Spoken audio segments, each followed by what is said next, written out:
Hello అందరికీ ముందుగా happy new year అడ్వాన్స్గా. మనం ఎవ్రీ ఇయర్ న్యూ ఇయర్ వచ్చింది అంటే కేక్ని కట్ చేస్తూ ఉంటాం కదా. అలాంటి కేక్ని మనం ఇంట్లోనే ఎంతో హెల్తీగా చేసుకోవచ్చు. గోధుమ పిండితో ఈరోజు నేను మీకు కేక్ని చూపించబోతున్నాను.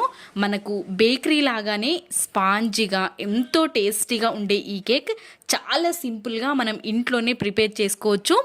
నేను ఓన్లీ పెద్ద ప్రాసెస్ ఏమీ లేకుండా 2 స్టెప్స్లోనే ఈ స్పాంజ్ కేక్ని ఎలా ప్రిపేర్ చేయాలో మీతో షేర్ చేసుకుంటున్నాను.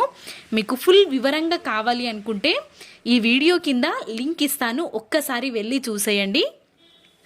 ఇలాంటి రెసిపీస్ మన ఛానల్లో ఇంకా ఎన్నో ఉన్నాయి కాబట్టి ముందు ఇంకా చాలా రాబోతున్నాయి కాబట్టి సబ్స్క్రైబ్ చేసుకోవడం మర్చిపోవద్దు.